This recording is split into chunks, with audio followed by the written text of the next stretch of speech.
Well, good afternoon, everyone. And oftentimes we get some students trickle in as the presentation progresses. But I wanted to welcome you here. We have a few good guest speakers with us today to talk about choosing a major. So you may be choosing a major now. Maybe you have declared a major and you're wondering if you should change it, or you're wondering what you could do with that major. So we're going to address some of those things today with our guest speakers. Really, the way that this is formatted is I just want you to hear some stories from some of our colleagues and peers that are right here on campus about how they made their decisions for choosing a major and things maybe to think about and to consider as you make those decisions. So I'm going to let them kind of introduce themselves, but I just want to briefly let you know who's here with us. So we have Carl Dean, works on campus, and he'll give you an overview of what he does. We have Yamileth Lopez-Ramos, I think I got that right, student here at UConn. We have another panelist. Her name is Danielle Green. She's unable to attend live today, so I did a little interview with her last week, so I'll be sharing that video about her experience. But I kind of want to take the time right now to just pause for a second, and I want you to think of, well, just think of a number of how many careers you think you could write down if you were tasked with doing that. If I said, I want you to take a piece of paper and in 5 minutes, how many career titles do you think you could come up with? And you probably could come up with a few, I mean, maybe even a bunch, but you'd be really hard pressed to come up with anything close to the amount of different career paths and titles there are out there. Now, if I told you to go look up all the career titles, you actually probably wouldn't even be able to figure that out either, because there's so many of them. When you think about majors, it's more finite, right? So you could go on UConn's website and very quickly you could see what majors are even available. And you might not have a lot of information about what that means to be that major, but that information is there. So I hope that by the end of the presentation, you kind of learn that oftentimes it doesn't really matter that much what your major is, what the title of your major is, as far as career implications are concerned, especially long-term career implications. But there are other things that might matter to you about your major. And so I want to kind of turn it over to Carl, introduce himself. And Carl, I'd like you to share your story about how you came to be where you are and how your major led you here. Certainly. So my name is Carl Dean. I'm Assistant Director for Student Support Services. And I work here at the university with students who are typically from first generation to enter college. And a lot of our students come from lower socioeconomic backgrounds. And so with those two demographics, there comes sometimes some barriers to be successful. Transitioning from high school to college. So we're here to help with that transition and work on in many different areas, academically, personally, professionally, from when they enter to the university until they graduate, and oftentimes beyond.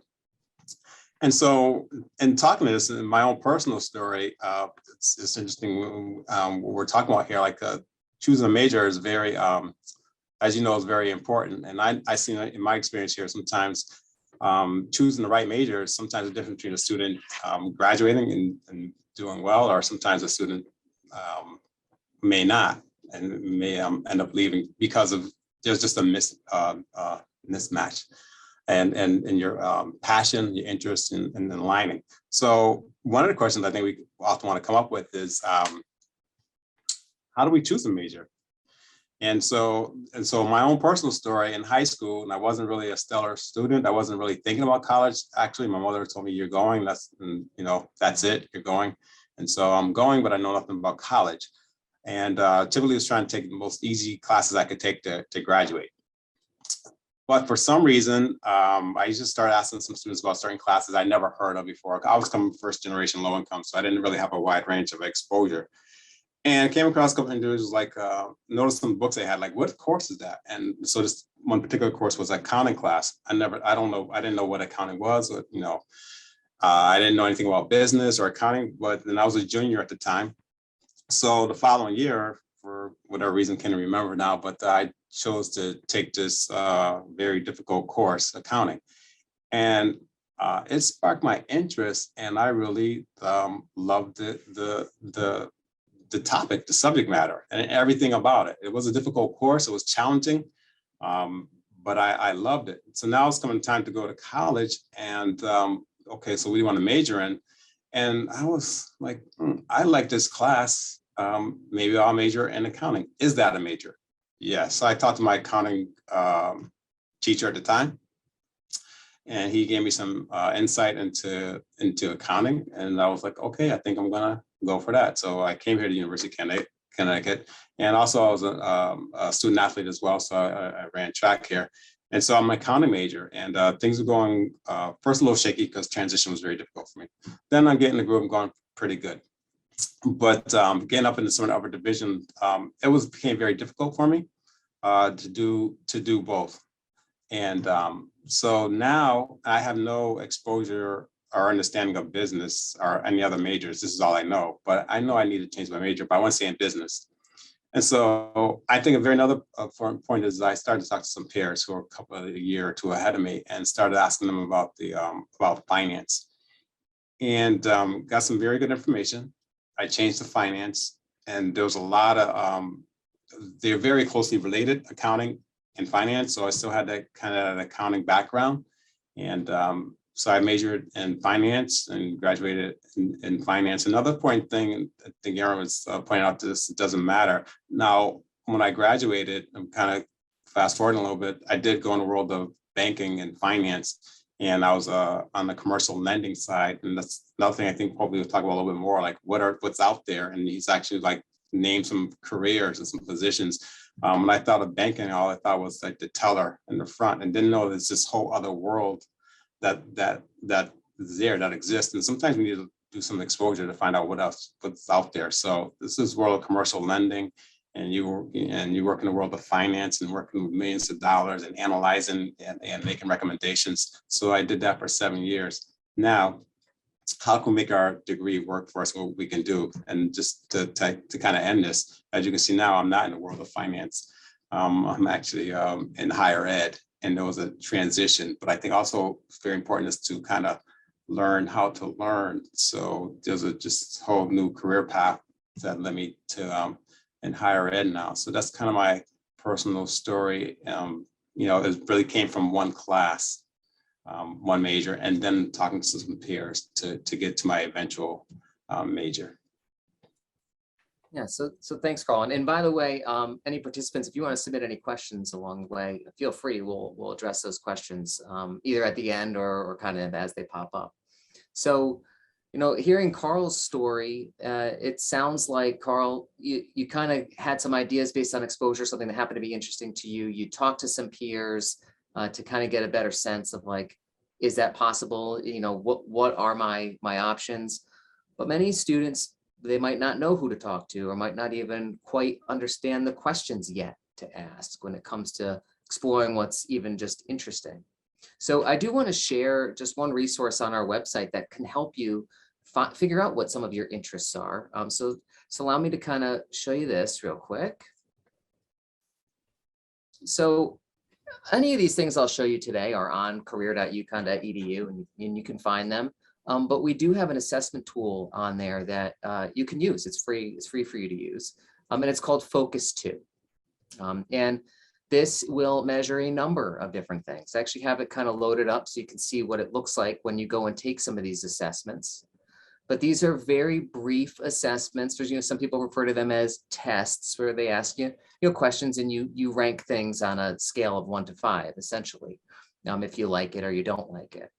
Now, this particular tool measures all these areas that you see here. So things that you're interested in, some things about your personality, things that you're interested in outside of work, what your values are, and what sort of skills that you have. Once you've taken any number of these, and I would encourage you to take them all if you're going to be in here, it does not take very long. Probably get through all of these in less than a half an hour.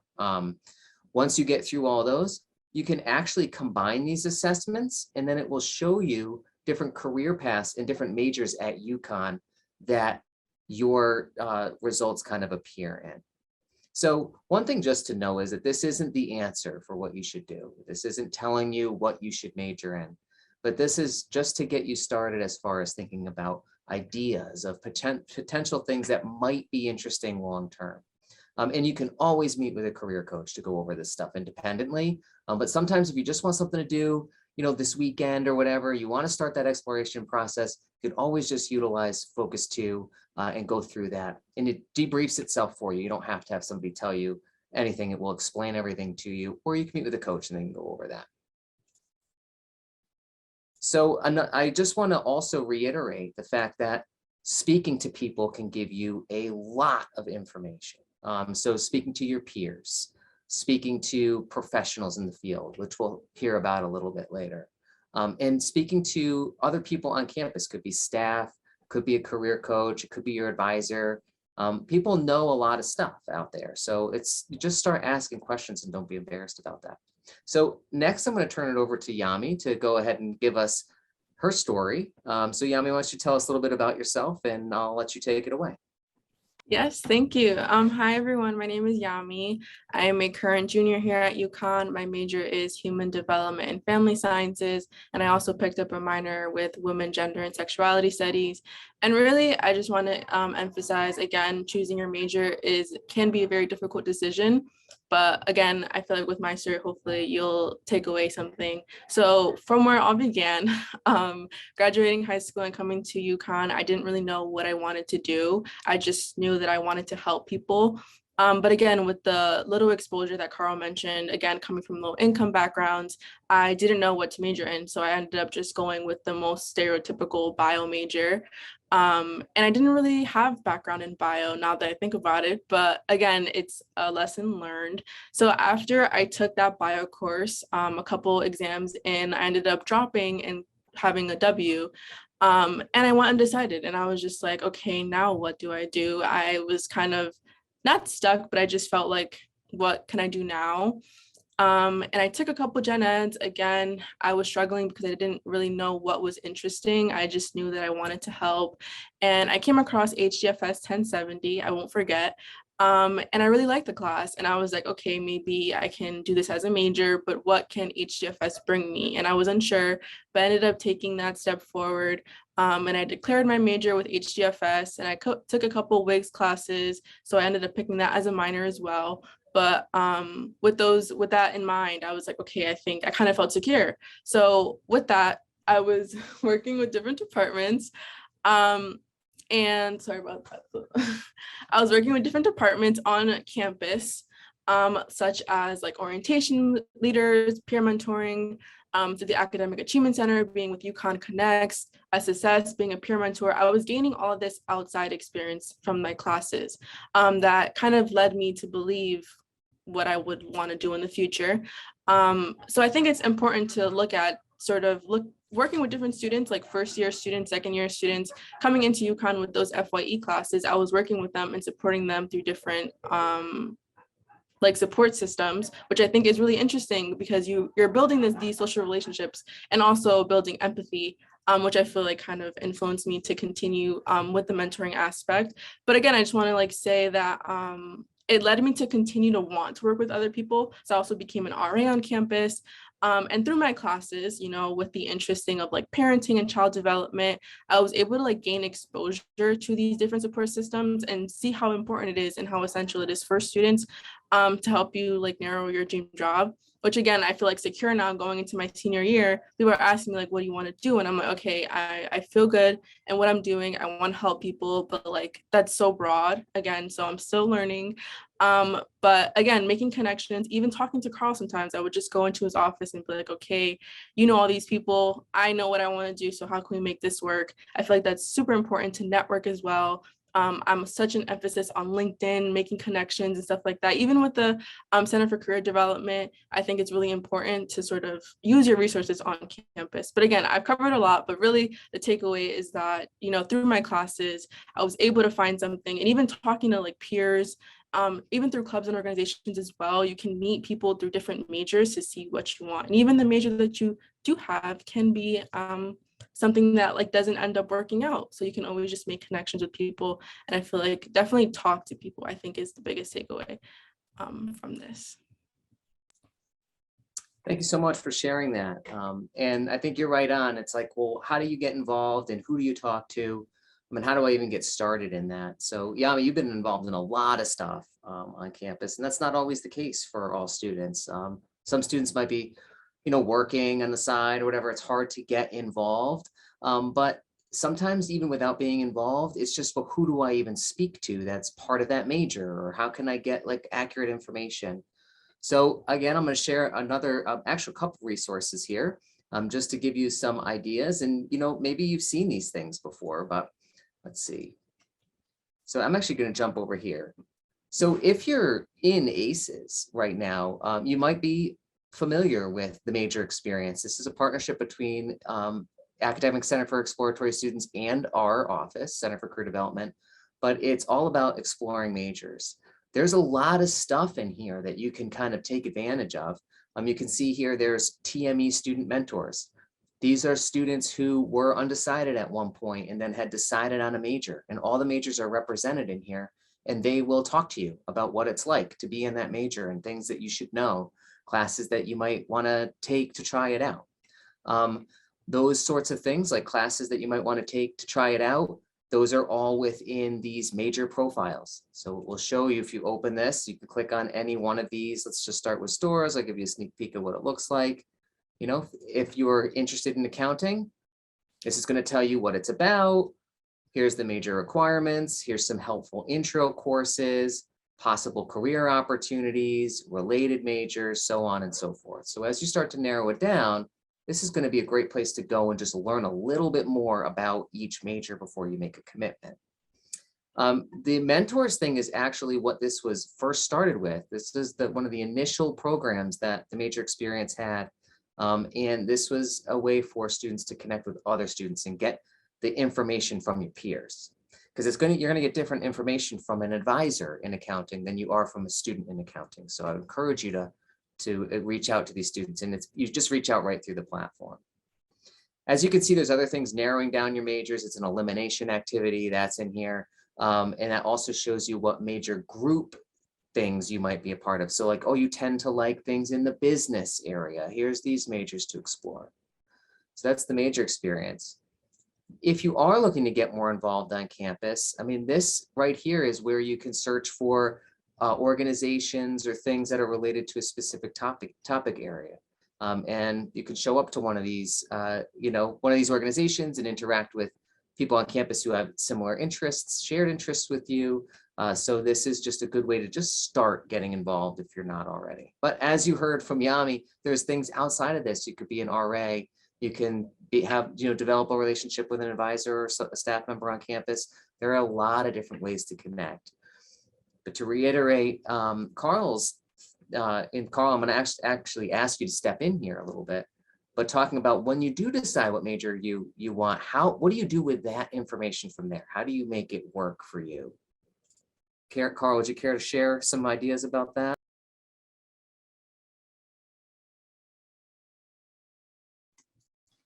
Yeah, I think that's very important. I think, how do you make your major, work for you? And, I think it's very important. I think sometimes students will not pick a major because they feel like that major, you have to do this particular profession. And that is not the case. I know typically there's people who love writing and very good writers and they excel in English, but they're like, I don't want to be an English teacher, so I'm not going to choose that. And they might choose something else that's not quite aligned. But it's like, how do you make your major work for you? And you can see, like hearing from Yami's story, like, I think it's so important to do things outside of the classroom. And one thing is, and sometimes you may not know exactly what you want to do, but when you get a sense of what kind of area you want to work in, then you do some things outside of the classroom to prepare you as well. And that's how you can start to make your major work for you. So even Yami's not even thinking about it, but, actually her background, higher ed could be a possibility for her, working with FYE, working as a peer mentor, these things, and being an RA, she can, and we had some students who never thought of higher ed, right? But what are we? We're higher ed professionals, right? And I had a student a few years ago, she was a nursing major and she was doing okay, but she didn't like it. She didn't have the passion and drive. And she too went to HDFS and got extremely involved. And then she was like, you know what, I want to do what you guys do. and end up going to a HESA program at the University of Vermont and then work in higher ed. So how can you get involved? What can you do? There's, again, Aaron, you show like some of the programs that the university have, they have like over 500 programs, student programs. And some of those programs they'll put you in positions to help you develop your craft, whatever that is. You know, some students want to work with kids, for instance, right? Not be a teacher, maybe want to work with kids, but there's programs where they'll put you right into a high school setting, or you know, I know that's like Hold Up, and I think there's COPE, and put you right into like elementary schools, middle schools, high schools. So there's so many different programs. Some students have particular interests. If there's an interest, going off a little bit, if there's an interest that you have that there's not an organization, you can create that organization. Now you get like-minded people who have the same interests, and you get together and develop your own student organization and then develop your leadership skills. You know, so these are things that also I think employers are looking for as well. Get in contact with the Center for Career Development and meet with the coaches. And you know, I would do like interviewing skills. Prepare yourself professionally as well. Make sure your resume is intact. If there's not enough things on your resume, start to look at and be intentional. I think things worked out for me, but I came at a different time. And now I think you need to be just more intentional and what is it like to do. So if there's things missing from your resume, how can I get involved now? There's so many things that you should do outside of the classroom. Yami mentions having conversations with me, and I put her in connection with other university officials for her to talk to. Another individual who's a director working in DCF. That's another field she's looking at. So alum are a powerful thing, but there's so many connections. The more people you talk to on campus, the more connections and resources that we could provide for you. But one thing is just to be more intentional and reach out. Some of us are shy, we don't want to talk to people, but there are individuals. I'm in row 231. So you feel free, or you know, you can see my name on the screen, Carl Dean at UConn.edu. If you want to have a conversation, we could do that. So thanks, Carl. So let's fast forward a minute and just assume that we have settled on maybe a major or a couple majors, or maybe we've already declared a major. We're really starting to think about the career implications for that. The big scary thing then happens if you want to really make the most out of it. And that's actually speaking to somebody in the field that does something professionally that you think you want to do. Because you're going to want to know, like, is this the right decision, or what should I be doing now in order to prepare myself to be, you know, to be intentional about, like, what do I get involved in? Who do I talk to? So what I want to share with you is something that you have access to as a student here. And I promise you, it's going to look a little scary at first, but then I'm going to have my recording with Danielle come on, and she's going to tell you about her experience with it. So you can see that it's really not a big scary thing.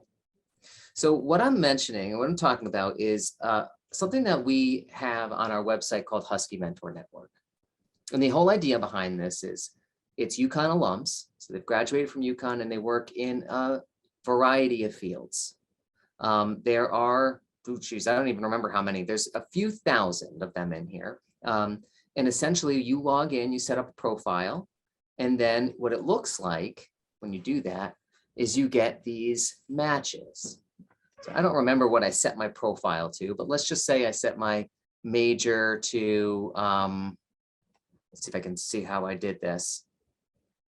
Essentially, it will match my career aspirations, potentially my major, companies I'm interested in working with for potentially, those sorts of things. And you'll see in this corner, it will match my profile with profiles of UConn alums that are voluntarily in here to speak with you.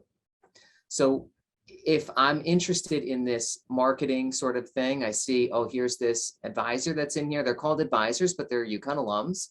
You can see that Mary has actually met with 27 students, has 7 reviews, and responds within about 5 hours. So how does it work? Let's say I want to speak with Mary. I would click on her profile here, and you can see what's in here. I could talk to her about career conversations, speaking with prospective students, choosing a major, helping with resumes and cover letters, a bunch of other stuff. So Mary has gone in here and said what times are available to have one of these conversations, and you go ahead and you select them. And you don't have to panic, because I think what happens for a lot of students is they get this far and they go, well, I don't really know what to write. You know, there's this imposter syndrome thing that sneaks in and says, why are they going to want to speak to me? Like, I don't even have any idea like what to say. But this platform actually kind of makes that easy for you. So I'll show you what it looks like. So if I click on one of these and I just hit continue, it even gives me a little bit of canned language here that I can use. So thanks for offering to help. I need career advice because, I mean, you can change this for however you want, but it gives you a way just to lead it in. And then you say during our meeting, I was hoping we could focus on such and such. You don't have to include this either though. And then you just hit send request. And then all of a sudden you have a time to meet and speak with somebody. So I know that can seem intimidating for many people, intimidating for myself included. I can think back when I was a student, like there's no way I would do this because I would be so nervous about it. So I want to, actually, I got to kind of bounce around here. Let's see. I stopped sharing with you for a second. I want to share with you my interview with Danielle Green, who is also a student here at UConn, who has used Husky Mentor Network a number of times. And the reason I asked Danielle to be a panelist is because I saw how many times she had utilized the platform, and I said, would you be interested in talking to students about that? Because I think it would be better to hear it from you than to hear it from me. So let me share that video with you. And I apologize if it's a little bit quiet. So Danielle, thank you so much for joining us today. And I'm sorry you can't make it to the presentation, but I think it's great that we can have this conversation about your experience networking with some fellow professionals.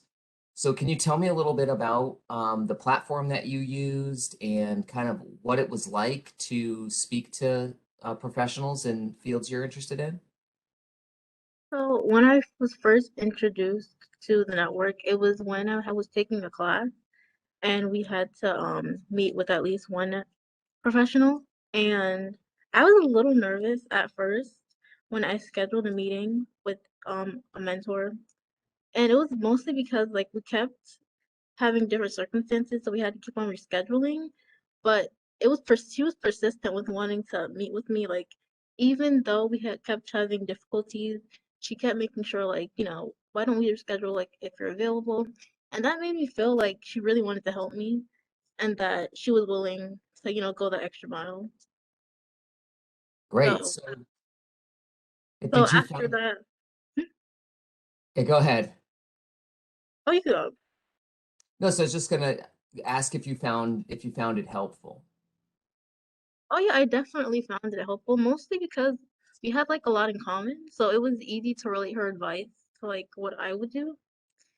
For example, she was also a communications major, and I was considering it, but I wasn't concrete yet. And I just wanted to know like how her experience was with it and like what steps she took because I noticed that she had a business, and I was unsure about what career I wanted to go into. So when I met with her, I'm mainly focused on what her journey was, and she had some great advice, and I could see how it would work towards me and my circumstance. Awesome. So now you said you had used Husky Mentor Network for this particular conversation. Did you find Husky Mentor Network to be pretty easy to use, or did you find it to be like a little bit tricky? I found it easy to use, and I like the feature where you could see the reviews.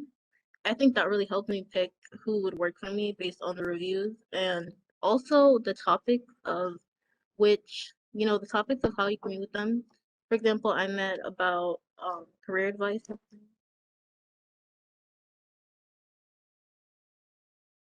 Great. So would you recommend that other students use Husky Mentor Network to reach out to professionals?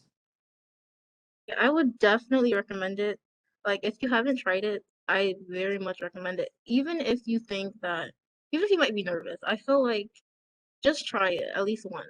Because I feel like if you like someone that you meet, I recommend trying to go to them as much as you can if you have any questions, if they can't help. Awesome. Well, thank you so much. Really appreciate you taking the time to speak with us about Husky Mentor Network. And I'm sure if anyone has any questions, they'll send them my way, and maybe we can get you back involved in the conversation. Thank you so much again. You're welcome. Apologize for the sound there. What we'll try to do is enable some subtitles for the recording after the fact, because I do have those saved. They just didn't pipe through here. So, but I hope you kind of get the idea that speaking to people, I think, is really the key to making a lot of these decisions. And choosing a major is, I mean, there's no question about it's a big decision that you'll have to make. Just like picking what you do for your first job is a big decision. So there's a lot of those ahead of you. And the thing to just, I know stresses a lot of people out for these types of decisions is that there's no rules about them, right? There's no rubric to follow. There's a lot of, there's more unknowns than knowns. So utilize your resources to help you figure out what things that you should be thinking about and what things you can learn before you make those decisions.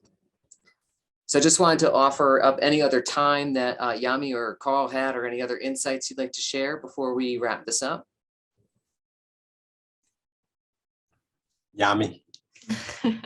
When you mentioned the U contact, as an orientation leader, the biggest thing that we emphasize is also attending the club fairs that we have for the fall and the spring. I feel like it's a great way to not only like pick a major, but it's also ways to see, because there are some clubs that are offered by majors, but it's also to see what you're interested in. I have a lot of friends that when it comes to choosing majors are just like, I don't know what I'm interested in. I don't know what I have a passion for. And I'm like, well, the only way to do that is by gaining experience. So through the experience that I have, I kind of found a passion for helping others. But again, finding what works for you, finding what interests you, probably be the biggest advice that I would give is to attend those fairs and make those connections, talk to those people to, sort of figure out what you want to do here at UConn. I guess to add, I don't think we talked about it, but career fairs as well. I mean, I think career fairs are just a wonderful tool. And that's a place where you could just have conversations and ask like certain companies, like, what do they have? What can you do? And get some of their suggestions, like, because again, there's so many things out there, and Aaron's spoke of it. It's just unlimited how many things are out there. And sometimes we have a certain image of what a company does, and there's just so many things that you could do. And so I think the more you kind of explore that, the more you can see where you fit in, and, just explore and take different courses you take. And just, I find sometimes students there's something that they excel in and then they knew nothing about it, when they came into the university, and they find it, and, all this interest perks up and they just love it and they excel. So, don't look at it as, frustrating, but it's opportunity to look. And sometimes something doesn't work out, but that's okay. That just leads you to just go a different way until you find what works for you. And it doesn't have to be for the rest of your life. I guess it's one thing. And sometimes somebody says they're making this decision like, no, it might be for 4 or 5 years, but I think one thing you're learning is you're learning how to learn, and you can decide, and you can do anything you want to do. You find out what it is you want to do. What does it entail? What do you need to learn? You're developing the skills to learn. And, many people will train you to do it. So hope that's helpful. Yeah, I think that's really helpful advice. One other thing I just want to mention is I know we've talked a lot about kind of finding your interests and finding your passions and following it that way. And, that doesn't work for everybody. I'm not convinced that everybody has some sort of deep-seated passion or a bunch of interests. And I think that's okay. But so you can either chase the interests, or you can kind of chase the industry maybe you want to work in, or the job title potentially that you want to work in.